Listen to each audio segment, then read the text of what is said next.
having fun with their car. So the Four Noble Truths are each one is like a truth to be known, to be realized. And in a way, I'll go through them, but these four truths, it's sort of like, I kind of feel like to become aware of the Four Noble Truths is like seeing in all directions at the same time. We just can't do it. You know, it's like we just keep turning, and we can see over there, we can see over there. But when we look over there, we can't see over there. And then when we look over there, we have to look back over there because we can't see everything.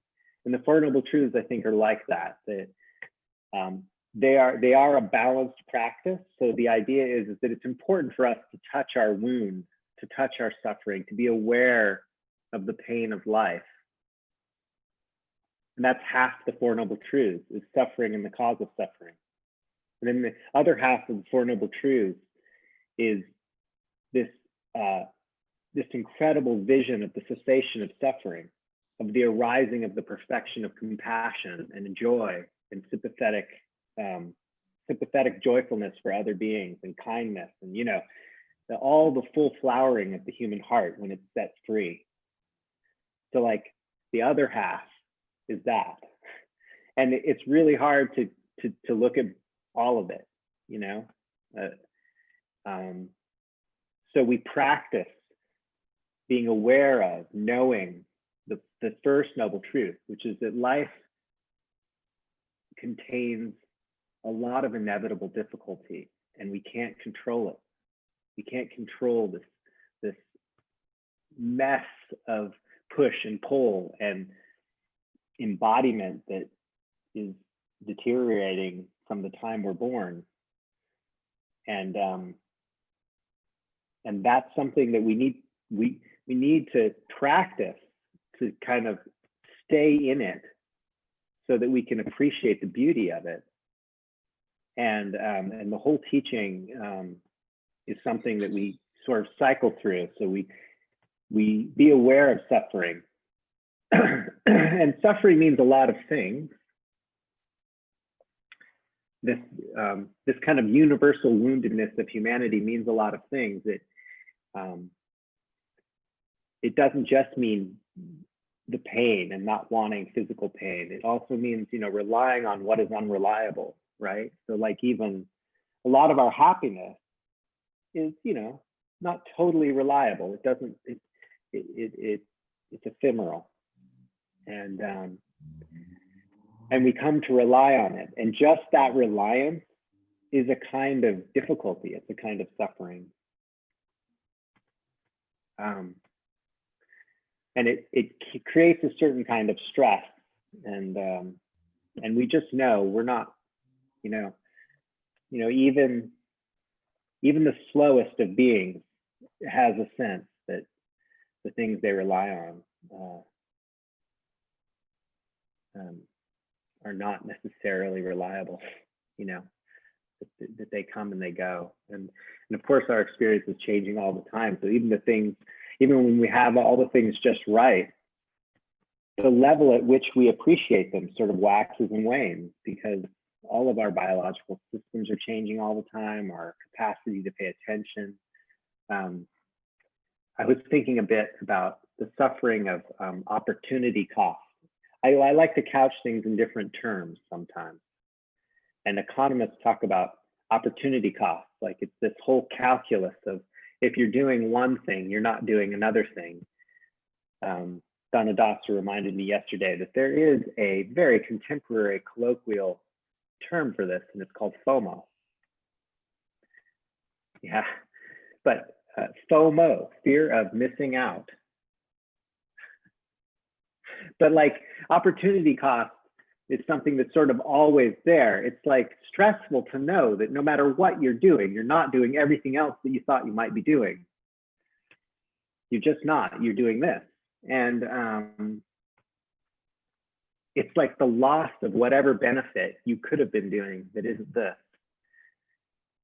And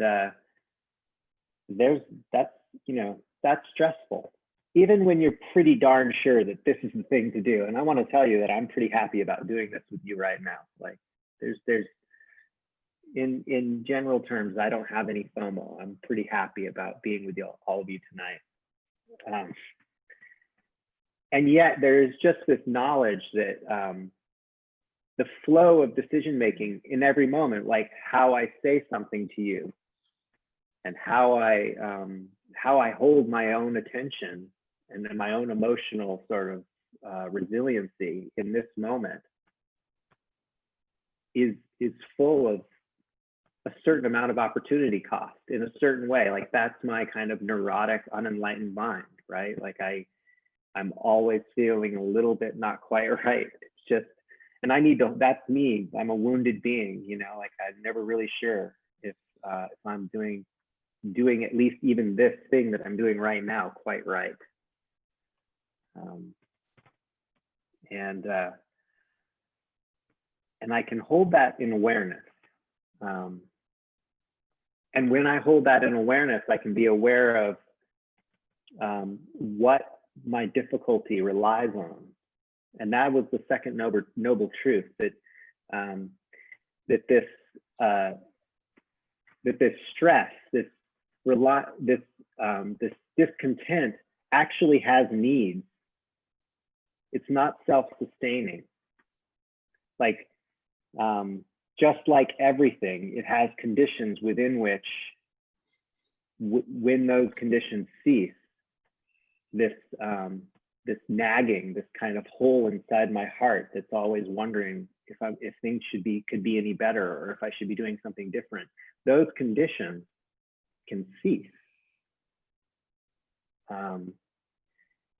Traditionally, the Four Noble Truths, the second one is that the cause of suffering is dukkha. So it's not just that it's a cause, though, right? Like it's what suffering needs to exist. When there is craving, there is suffering. Yeah, where there is suffering, there is craving. It's the other way around as well. And I've spent a lot of years thinking about, like, what is craving? Because, you know, I've taken the Buddha's teaching very seriously, and I'm a very analytical person, and I want to look at my experience, and I want to find this craving. Like, what is this thing that is called craving? Because it seems very important. If I can nail down this craving, then all my suffering ceases. It's almost a little comical sometimes, the way I tell myself these stories, the way, you know, I tell myself the Buddha's story, and I think, yes, let's find this craving. Let's get rid of it. I just want to get a flamethrower and get rid of all my craving, and then everything will be okay. Because then suffering will just cease.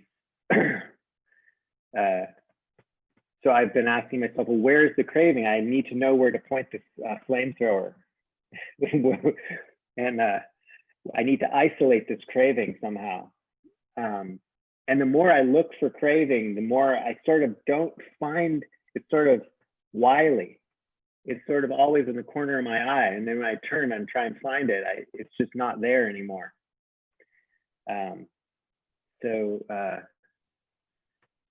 What I've found is that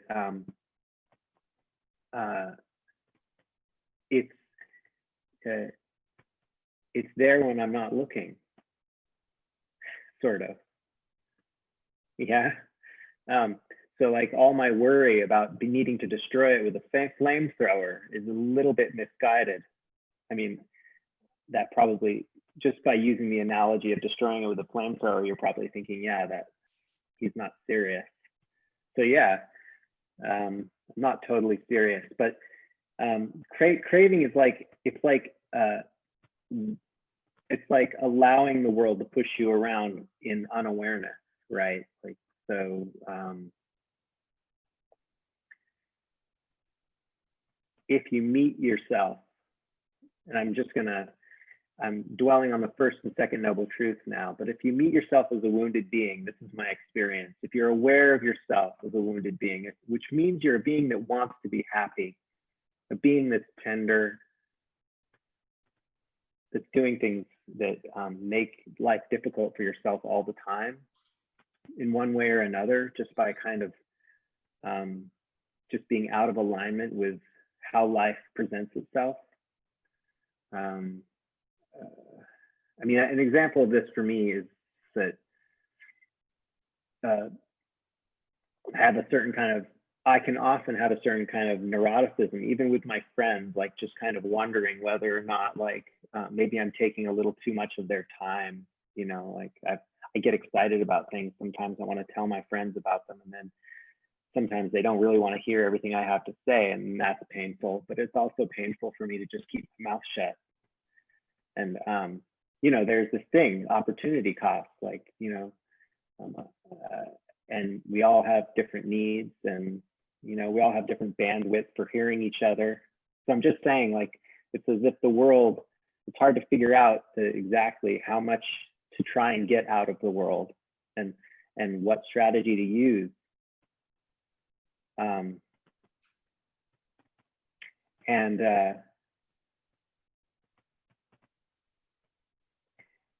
And then there's this awareness, right? There's this acceptance that maybe it's not about winning that strategy. Maybe I don't have to find a winning strategy. Maybe I can let go of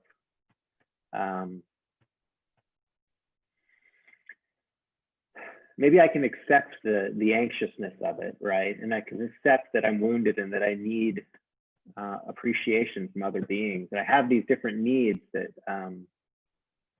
I need to appreciate myself and all the rest.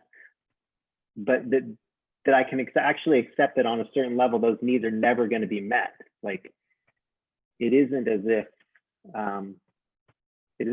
I can finish drinking the world, you know, like we drink a milkshake. I can't finish the world. And if I accept that, it's like, it's as if I become more aware, because I'm not trying to look at a little thing. I'm not trying to fixate on the little solution. I can step back and see that there is the flowing of satisfaction. You know, there is a certain amount of satisfaction, and it's fleeting. And there are times when I step on the toes of others, and I can accept that I'm going to keep working on trying to be a more copacetic being, a being that doesn't hurt other beings, a being that doesn't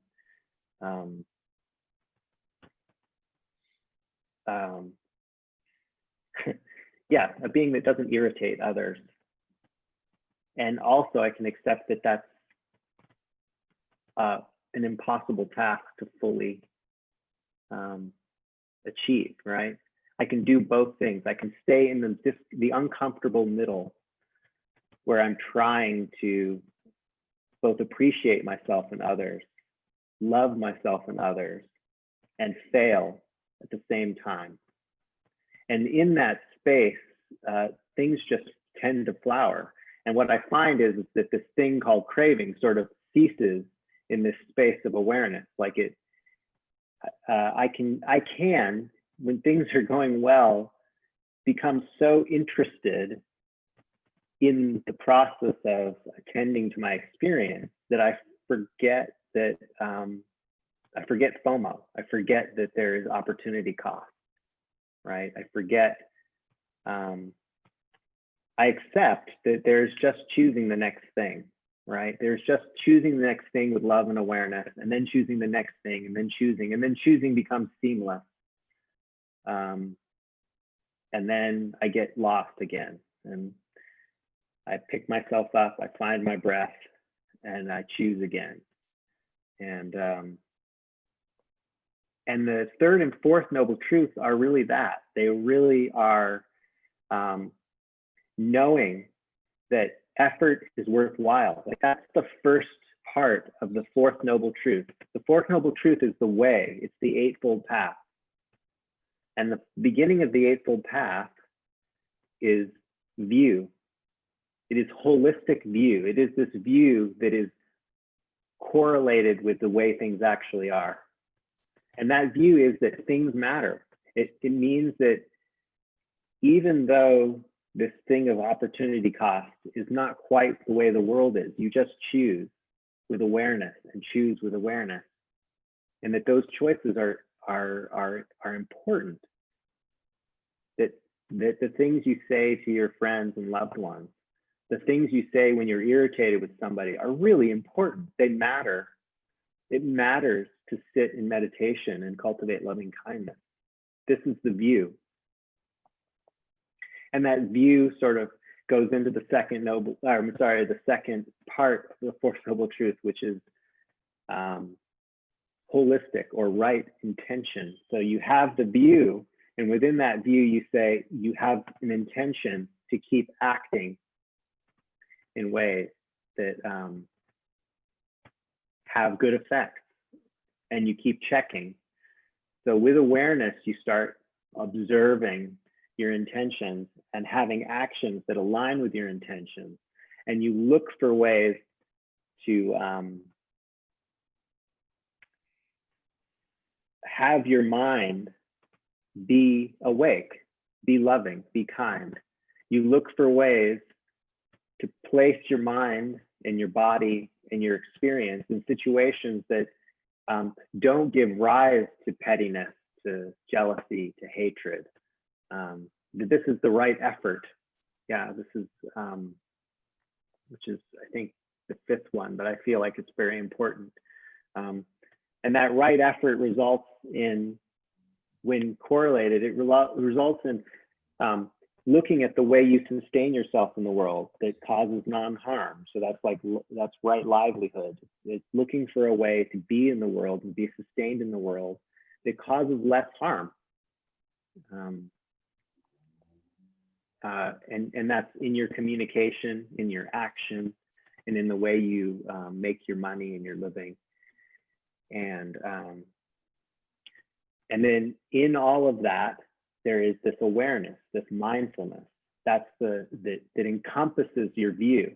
So your view is not a fixed thing that you just apply to a fixed world.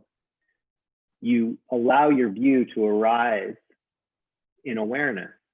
Your view becomes a kind of organic thing that causes have effects. But it's not just that causes have effects in an abstract way. You see that each cause, each effect, each situation that you place this precious, tender body into has an effect upon it, and it has an effect upon others, like in your relationships, in the world around you, in the way you consume, in the way you think. Everything rolls forward like drops in a bucket. Everything has an effect. And mindfulness holds all that in a kind of organic awareness, because all of these things are interpenetrated, so much so that if you're aware, you can actually enter into a kind of absorption of how everything flows into everything else. And this is the last part of the Eightfold Path, that we become less fixated on finding exactly the right path, because we're so absorbed in how all of these causes and effects interpenetrate each other, how we can see that every little push and pull between us and our loved ones and the people who irritate us, it's not things, it's a flow back and forth. And you can actually absorb yourself in that so much so that you forget opportunity cost. You forget FOMO. You forget fear of missing out. You forget yourself in the process of being a human. And the Buddha realized this. This was he had this vision of human beings and humanity and the interpenetration of social experience that released him. He was like, there's a word that the Tibetans have, and I love it. Many of you know it. It's emaho. And in California speak, that's far out. But it means, whoa, it's so incredible that all of this cause and effect is interpenetrated. And Tibetans have these different images of interpenetration. There's a Tibetan knot, you might see one, and it's like it's basically one web that moves into a kind of woven pattern. But if you follow the edge, it always leads around back to itself. And so the idea is that interpenetration is like an image, but more and more we can start to accept that things are just the way they are for not just one reason, but an imperceptible network of reasons.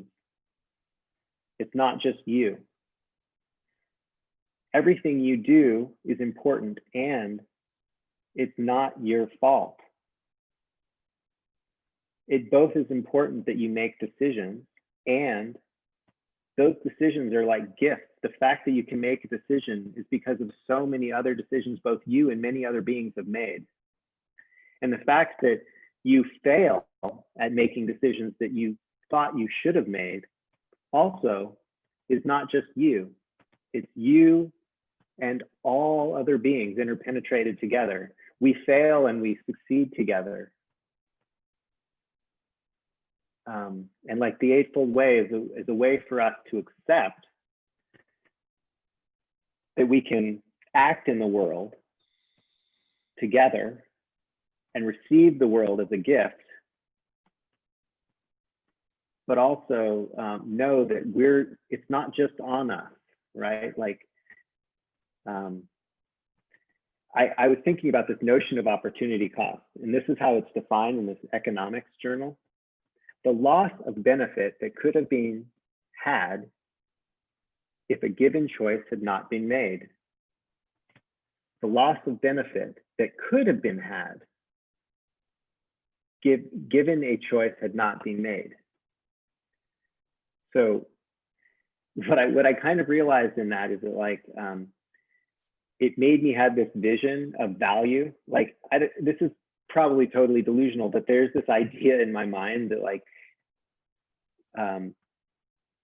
we're all making decisions, and we could make, in some perfect world, we could all make a perfect decision, you know, that benefits everybody the most. Like, this is just a totally fanciful theory. But if you just stay with me for just a moment, I was talking to a guy I worked with, and was like, when COVID started, and he's like, what if we made it possible, I should say, for everybody to just stay in their house for 2 weeks? The entire disease would be gone.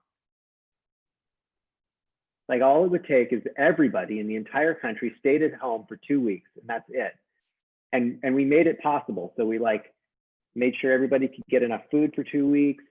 You know, like, the idea is that it's like there is in your mind, you can probably imagine, this is just for COVID, but like utopian thinking, right? So